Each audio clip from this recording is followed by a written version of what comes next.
Okay, it's cold tonight. The weather's been miserable. I kind of feel like we're in Toronto, Drake and 40. That's how I feel like personally right now, but I could be 40. yeah. I don't mind that. I'm not mad at that. I wouldn't mind. The album. Our album. Your album. Yours truly. Yours truly. Your album. Yours truly. Made by yours truly. 9 songs. The songs that we put together for this project, it was intentional, but I feel like we had most of the songs already in the vault that we were able to like pick and choose. I think the longest was like 3 years, I'm pretty sure. One of the songs have been sitting there. But we didn't really start working on this till recently. Yeah. This is like almost like New Year's resolution of like, wow, we need to like put out music. And then we started straight away. I feel like we started working on this project like literally at Christmas, New Year's. Yeah. That break, focused on getting these ones done.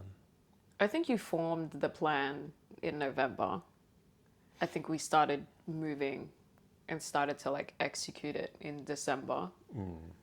Pretty cool that it took like just under 2 months to get everything done. A lot of work. I had to re-record all the songs, and I had maybe like 3 more songs to actually physically write. Yeah. And you literally had to learn how to mix and master. Like never touched it. I mean, It's such attempted a many times. hard thing to like learn. Well, I feel like first of all, like recording you was different. We hadn't even really Very worked different. like that before. No. You normally record your own vocals. We work very separately. So even recording you was like a different thing to learn. Trying to form this album or this project, because it's not an album yet, and then you having to or wanting to put yourself into vocal engineering, because I initially wasn't going to let you. Obviously, again, I could do that myself, and then having to then after that like figure out mixing and mastering specifically for me. I just want to know like how you felt about all of that, like doing everything simultaneously. To like learn how to do it properly, you know? Yeah. I still feel like I haven't fully learned how to do it properly. I guess there's just levels to it. Happy with the result that we have now, but even now I feel like I could improve on what we've just done significantly. What we achieved was definitely, I mean, first of all, it's pretty crazy for the amount of time that we dedicated to it, you know, like just in the span of like 2 months to do that. The hardest challenge to learn how to engineer you specifically, because I feel like a lot of what's online or like what you read is very much catered to like now and to like today's artists. Also like a case-by-case scenario. Yeah, and you're like a real singer. Vocals specifically, like technically, if you want to get into like technical details, have so much resonance and so many frequencies. Like you clearly know how to sing, but it's actually hard to translate that and make it sound good on a record, because everything today is catered towards, I don't know, getting this kind of people who can't sing like to clean sound sound like too. they can sing. Yeah. But you can actually sing, so it actually is harder to mix. Like I just have to do it. Like it's not even any time to like really feel a way about it. I actually think it helps when you're creating and you actually don't have the freedom to like explore how you feel about things in a way. Yeah. You know, like my favorite albums have been made under such like immense pressure. You don't have time to overthink it. Yeah. You don't have time to be emotional about it either. Which I feel like is cool, because the whole part of like why I didn't release so much in the past is because I tried to make everything so perfect. I feel like that's like how it is in like the modern day. People today, like who do they look up to? Like Frank Ocean or something, who's releasing like once every 5 years. But I don't think that has always been the case. I think it's actually a very like modern thing of like people living today, if that's just what they've seen. You know, if you go back, you know, then we talk about like Marvin Gaye, what's going on. It was made in a month. Yeah. Due to like the contract and his label. Michael Jackson's Thriller made in 3 months. 100 songs that they did in 3 months. Narrowed it down to 10. Like these are like, that's pressure. And I feel like there's no real right or wrong way to do it, but I've always been inspired by those ones, and Yeah. I've kind of always wanted to work like that. There's something different that happens with taking your time, and there's also something different that happens under immense pressure. But I feel like not many people take that latter route. There is a beauty in not perfecting it and Yeah. not taking your time. You know, you're perfecting it as you go along. Like I think there's something really nice about that. Yeah. And what I find crazy about this album is that we didn't have 100 drafts to really pick from. How many did we start with? 20?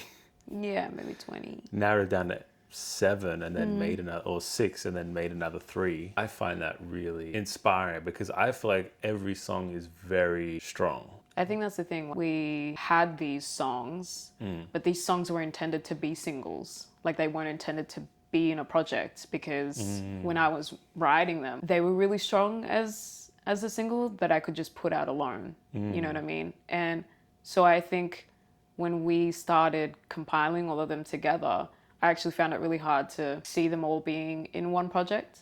I was almost like, is this actually like too much? And also I could build worlds off every single song.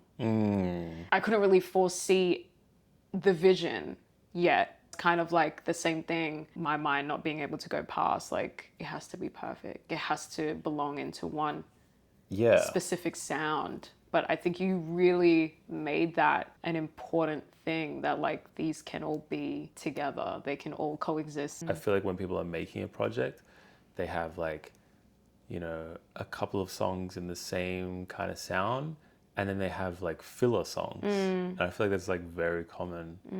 But I feel like under the umbrella of a project, like you have the freedom to like try a bunch of different styles.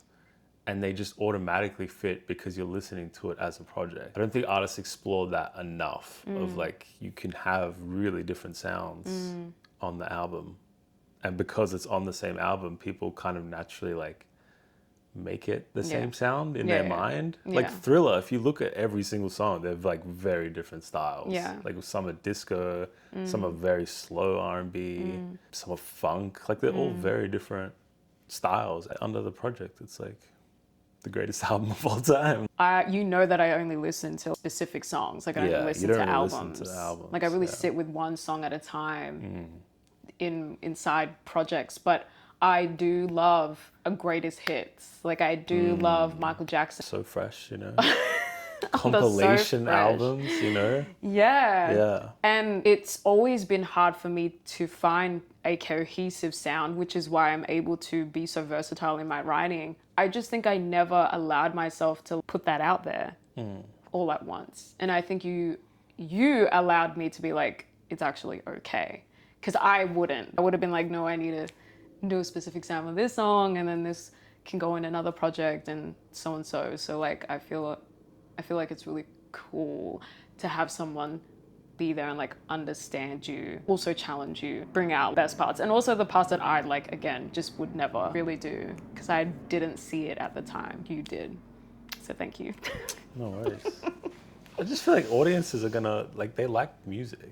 Yeah. Like if someone likes music, they like all music. It's not like they only listen to like one. There's no one in the world that only listens to one artist and one sound. They just want good music. I think it's also the sign of the times, just being in that whole era of having very cohesive, complete projects.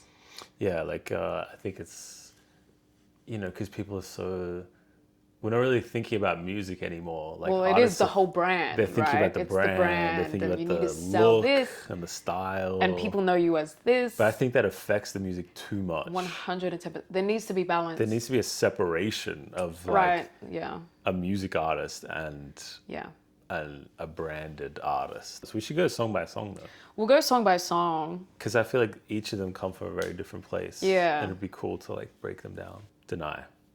Deny is myself, you, Adrian Belair, and New G Sound, which is, I believe it's a collective of producers. They make really good samples. I've been using them for like years. Yeah.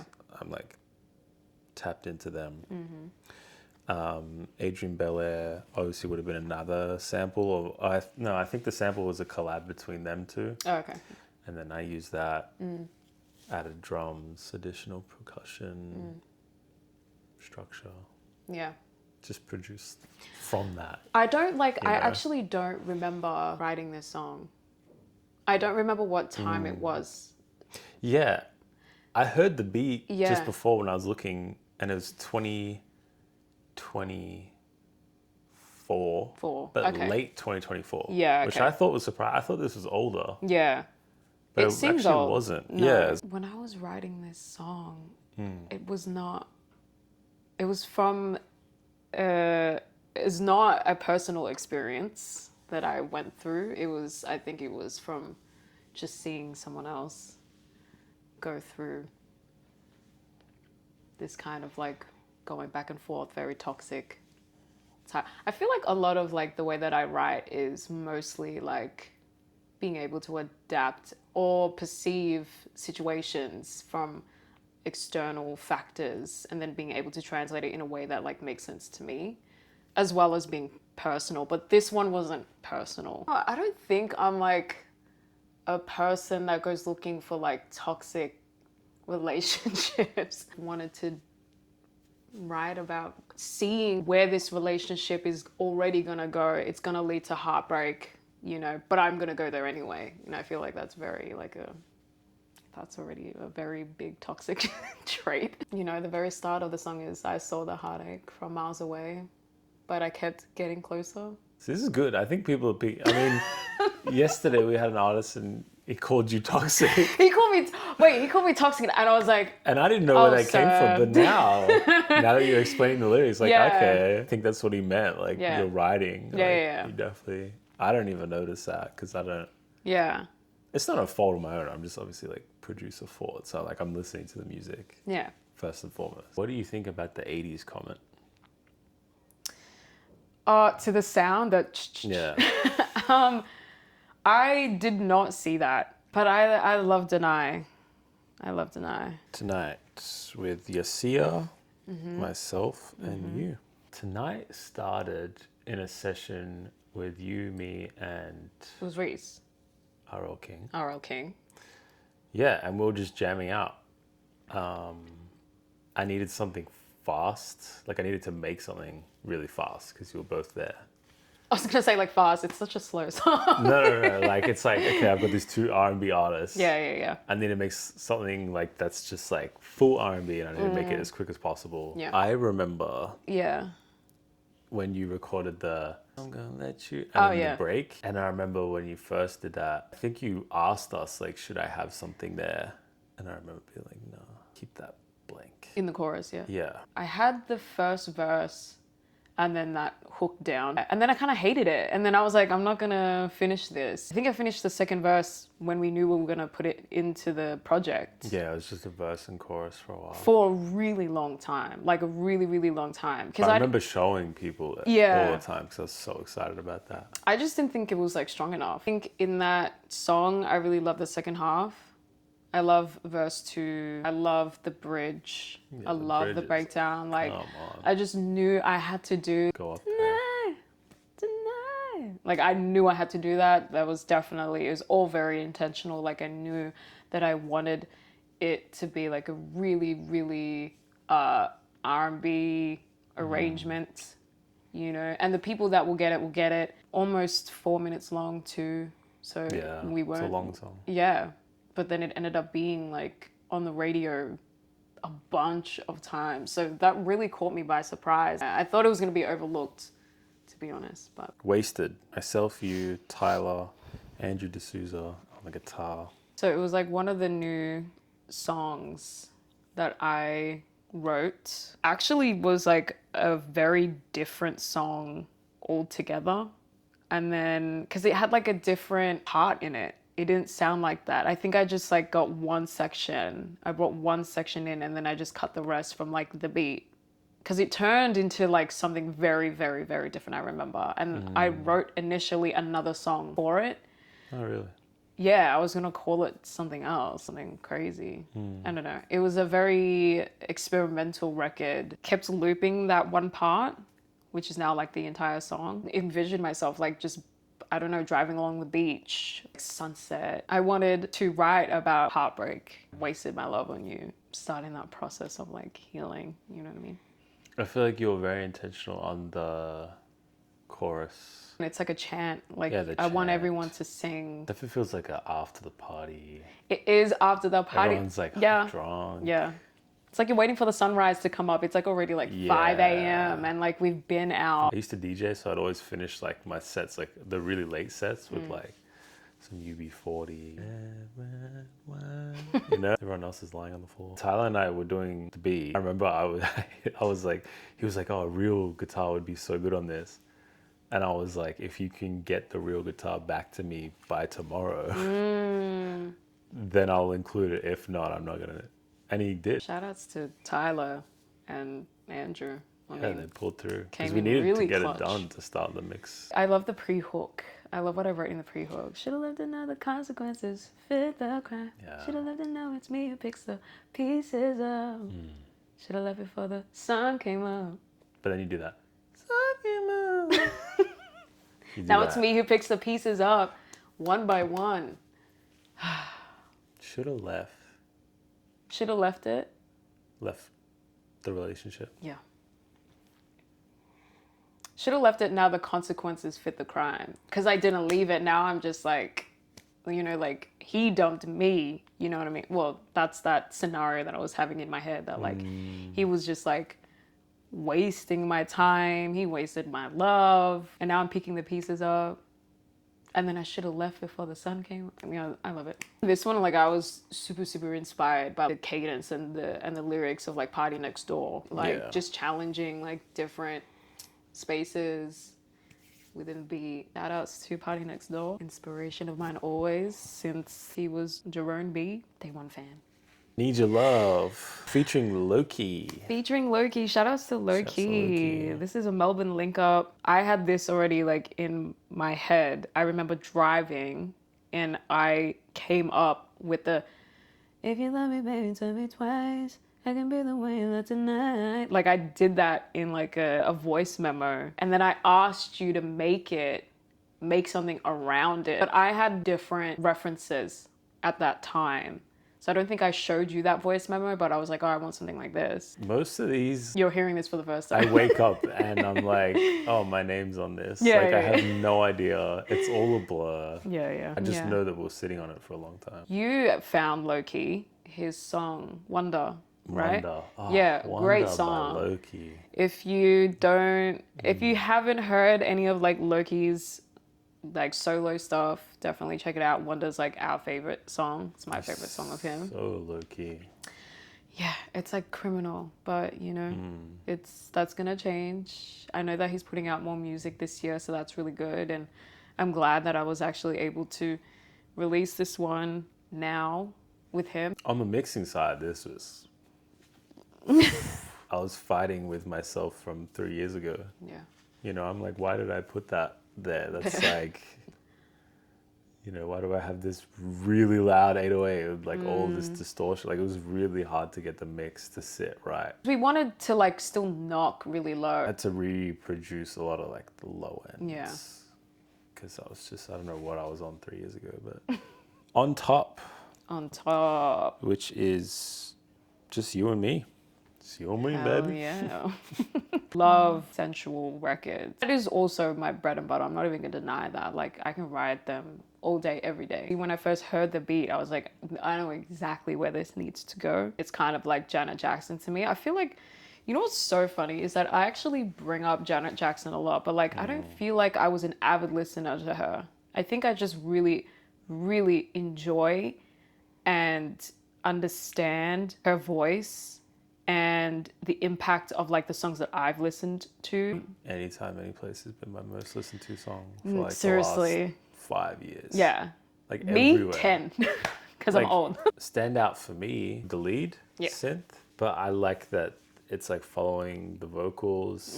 It's such a nice like marriage. Yeah. They're like going back and forth. Did you do that before or after? After your vocals. After my vocals. Tastefully place yourself in between my vocals, which is so lovely. I love the little like breaths at the end. I think that's really cool. I feel like that's very The tasteful. breaths.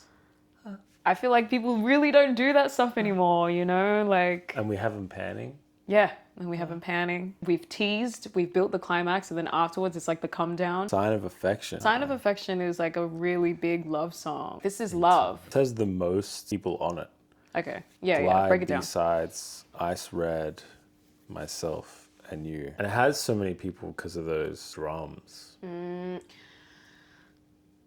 It's really hard to get those. Those drums. It's really hard to make this beat by yourself. Production-wise, Yeah. very tasteful. You know, Yeah. like I've got like 3 or 4 different drums in that to make it sound like that. And some of those are the loops of these producers. It's intimate, it's very vulnerable as well. It's vulnerable because you're admitting that you don't know how to show affection for someone. So you're asking that person, like, let me know what your sign of affection is, and I'll try my best to do that because I care about you. It is a conversation that needs to be had in like every relationship. I feel like it strengthens your bond. Obviously, you care about that person. You want to make that person feel safe. Then you can talk about what your sign of affection is too. Ride. Asari Ferrari. What a name. TY, the absolute goat for R&B production. Like if you're a producer and you're using loops, you definitely stumbled across TY. Dream Life, another goat. OG, Myself, You, Ride. Goat. Big production. Massive production. Or very intentional too though. I think we were on a ride of like listening to very big songs. I think we were listening to Jungkook, BTS, Standing Next to You.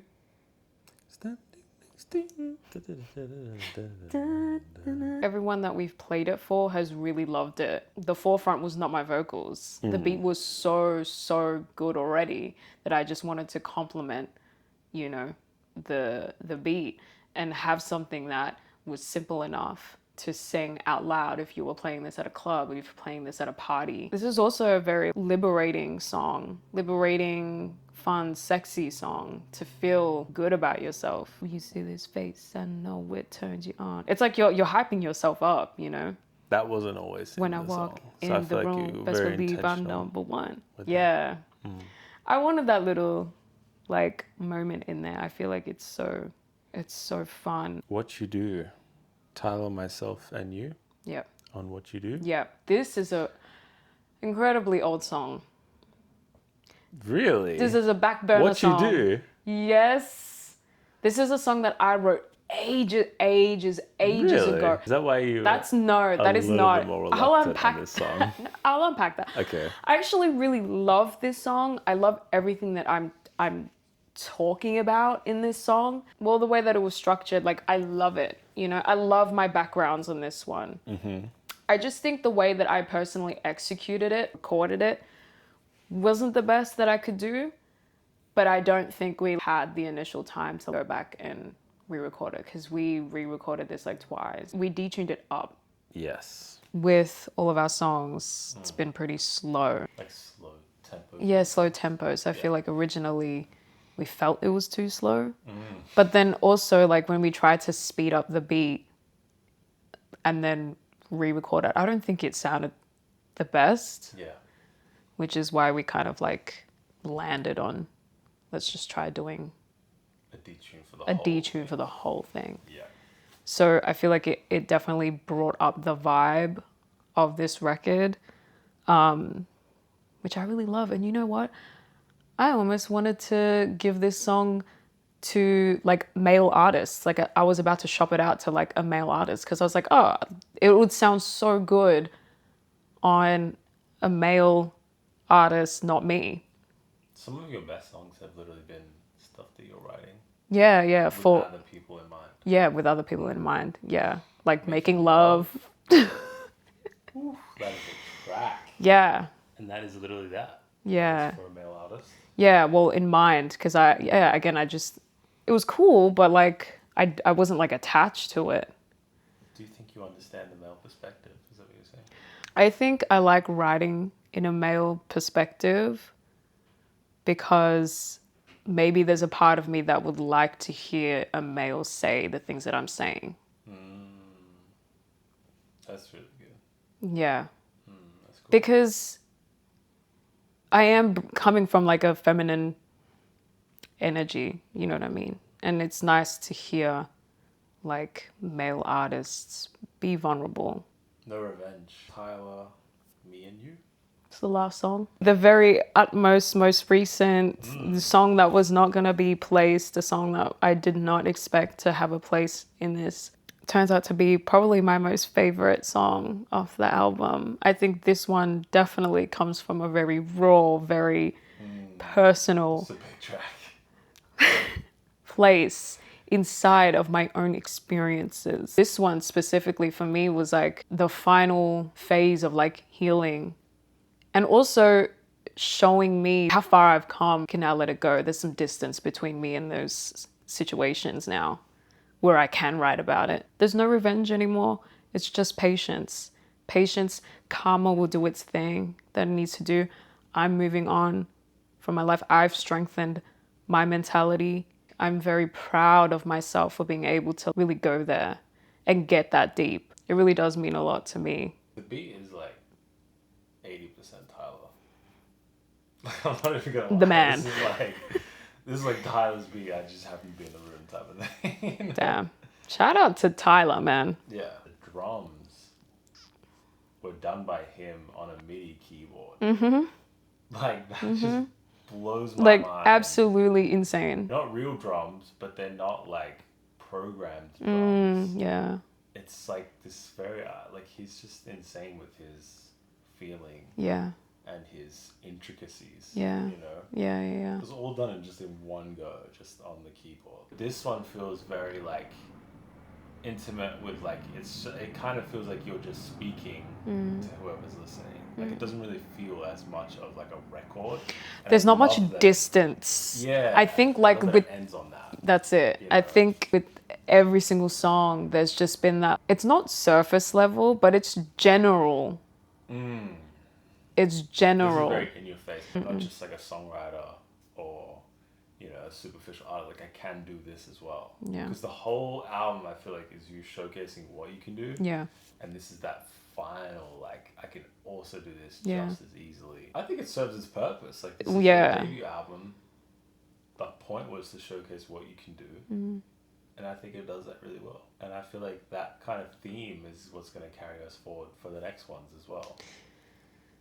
Yeah. I think it's just like that whole thing of like me thinking that I have to fit into like this R&B box, but like I feel like I've never really been inside, even if I wanted to.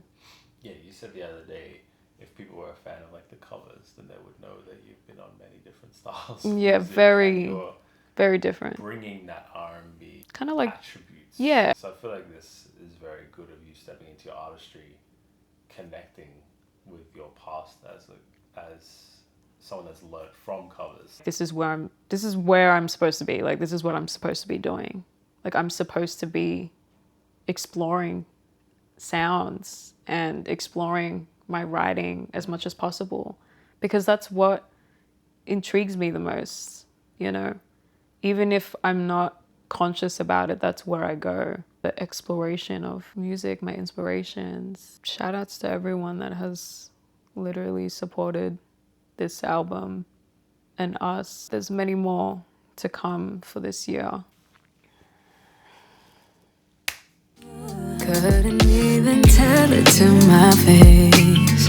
Pull the shit and text and wash your hands clean from me.